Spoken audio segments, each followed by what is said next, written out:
Astro TV Anusuya நேயர்களுக்கு வணக்கம். உங்கள் ஜோதிடர் முருகேசன் பேசுகிறேன்.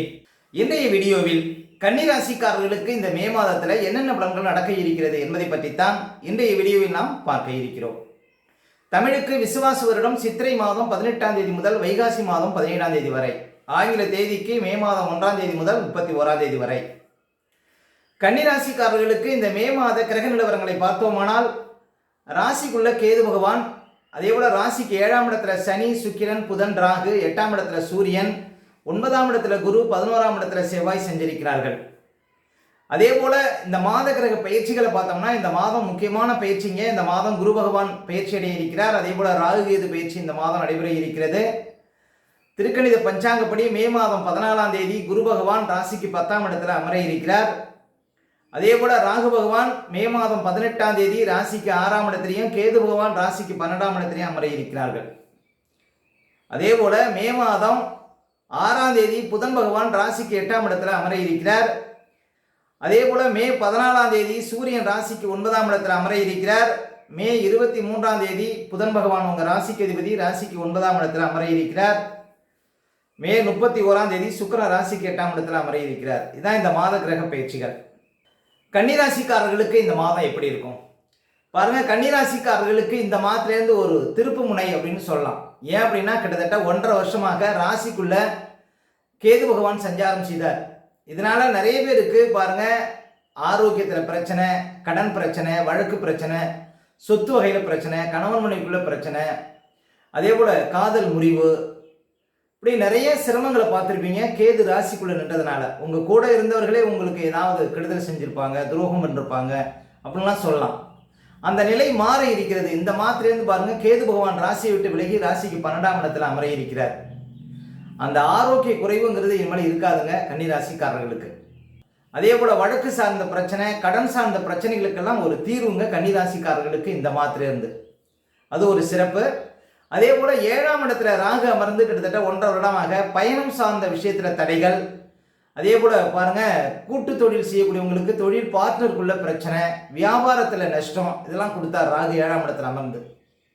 இன்னும் சொல்ல போனா, உங்களை விட மூத்த வயது உடைய பெண்களால உங்களுக்கு பிரச்சனை இதெல்லாம் இருந்திருக்கும் கன்னிராசிக்காரர்களுக்கு 7ஆம் இடத்துல ராகு நின்றதுனால. இந்த மே 18ஆம் தேதியிலிருந்து ராகு 6ஆம் இடத்துல அமர இருக்கிறார். பாருங்க, ராகு பகவானுக்கு 6ஆம் இடம் ஒரு வலுவான இடம். ராகு 6ஆம் இடத்துல சஞ்சாரம் செய்யும் போது அதிர்ஷ்டங்களை வாரி வழங்குவாருங்க. ஏன் அப்படின்னா, ராகு, கேது, சூரியன், செவ்வாய், சனி இவங்களுக்கெல்லாம் 6ஆம் இடம் ஒரு வலுவான இடம். அப்ப ராகு 6ஆம் இடத்துல அமர இருப்பது உங்களுக்கு ரொம்ப சிறப்புங்க. அதே போல குரு பகவான் பாருங்க, உங்களுக்கு மே மாதம் 14 தேதிக்குள்ளேயே சில அதிர்ஷ்டங்களை கொடுக்க இருக்கிறார். திடீர்னு பாருங்க, மே மாதம் 14 தேதிக்குள்ள ஒரு சிலருக்கு திடீர்னு வரணம் அமைவதற்கு வாய்ப்பு இருக்கு. வராத பணம் எல்லாம் வந்து சேர்வதற்கு வாய்ப்பு இருக்கு. ஒரு சிலருக்கு திடீர்னு வேலை கிடைப்பதற்கு வாய்ப்பு இருக்கு மே 14க்குள்ள. இதெல்லாம் சிறப்புங்க. குரு 9ஆம் இடத்துல தற்போது சஞ்சாரம் செய்வது சிறப்பு. வருகின்ற மே 14க்கு அப்புறம் குரு 10ஆம் இடத்துல அமர இருக்கிறார். இந்த குரு 10ஆம் இடத்துல அமரக்கூடிய காலகட்டத்தில் தான் கொஞ்சம் விழிப்பா இருக்கணும்.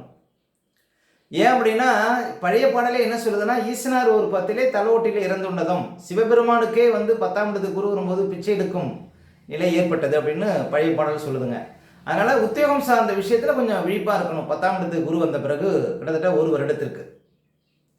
மற்றபடி பாருங்க, இப்போ ஒரு உத்தியோகத்தில் இருக்கீங்க அப்படின்னா யாரையும் பகைத்து கொள்ளக்கூடாது, மேலதிகாரிகளை பகைத்து கொள்ளக்கூடாது, வேலையை அவசரமாக விடக்கூடாது, விஆர்எஸ் கொடுக்கக்கூடாது, அதே போல நீங்களாவே இடமாற்றத்துக்கு அப்ளை செய்யக்கூடாது. அதனால 10ஆம் இடத்துல குரு இருக்கும்போது உத்தியோகம் சார்ந்த விஷயத்துல கவனமா இருக்கணும் இந்த மாதம் 14 தேதிக்கு அப்புறம். அதே போல கன்னிராசிக்காரர்களுக்கெல்லாம் தற்போது பாருங்க, கண்டக சனி காலம். சனி பகவான் 7ஆம் இடத்துல வந்து உங்க ராசியை பார்த்துட்டு இருக்கிறார். சனி பகவானுடைய பார்வை நேரடியாக உங்க ராசிக்கு விடுவதனால கன்னிராசிக்காரர்களுக்கு கண் திருஷ்டிங்கிறது நிறைய இருக்கும்.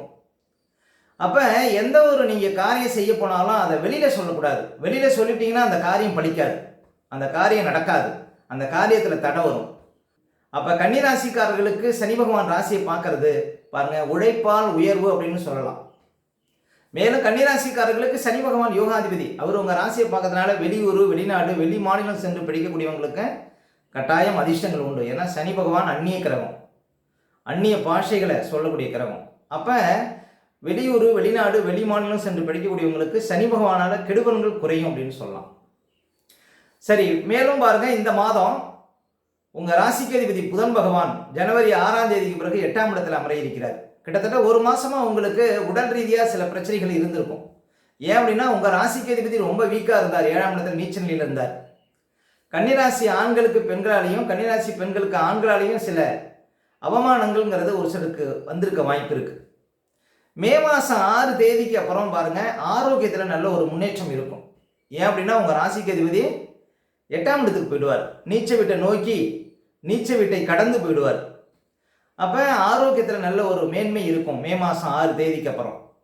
அதே போல் உங்கள் ராசிக்கு அதிபதி 8ஆம் இடத்துல மறையிறதுனால சொந்த ஊரை விட்டு எங்கேயாவது வெளிநாடு போகணும் அப்படின்னு நினைக்கிறவங்களுக்கு அந்த ஆசைகள் உடனே பூர்த்தி ஆகும். ராசிக்கு அதிபதி 8ஆம் இடத்துல மறைவது. மேலும் 8ஆம் இடத்துல புதன் மறைவது நல்லதாங்க. புதனுக்கு 8ஆம் இடம் ஒரு சிறப்பான இடம். திடீர் பணவரவு, எதிர்பாராத ஒரு அதிர்ஷ்டம், குருட்டு அதிர்ஷ்டம் இதெல்லாம் அடிக்கும் உங்கள் ராசிக்கு அதிபதி 8ஆம் இடத்துல மறைவது. அதே போல் சூரியன் பாருங்க மே மாதம் 14 தேதி வரையும் 8ஆம் இடத்துல இருக்கிறார். சூரியன் கன்னிராசிக்காரர்களுக்கு விரையாதிபதி உச்சமாக இருக்கிறார். அப்போ திடீர் இடமாற்றங்கள் ஒரு சிலருக்கு ஏற்படுவதற்கு வாய்ப்பு இருக்குது மே மாதம் 14 தேதிக்குள்ள.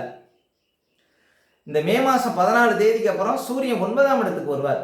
விரையாதிபதி 9ஆம் இடத்துக்கு வருவார். 9ஆம் இடத்துல சூரியன் சஞ்சாரம் செய்யக்கூடிய காலகட்டத்தில் தகப்பனார் ஆரோக்கியத்தில் கொஞ்சம் கவனம் செலுத்தணும், அவ்வளோதான். மற்றபடி பாருங்க சூரியன் 9ஆம் இடத்துல சஞ்சாரம் செய்வது பெரிய கெடுபன்கள் இல்லை அப்படின்னு சொல்லலாம். அதே போல சுக்கிரன் பாருங்க 7ஆம் இடத்துல வந்து உங்க ராசியை பார்த்துட்டே இருக்கிறார். கிட்டத்தட்ட 4-5 மாதங்களாக சுக்கிரன் 7ஆம் இடத்துல வந்து உங்க ராசியை பார்த்துட்டு இருக்கிறார். இந்த மாதம் முழுவதும் பாருங்க 7ஆம் இடத்துல தான் இருப்பார். மே மாதம் 31ஆம் தேதி தான் 8ஆம் இடத்துக்கு வரார்.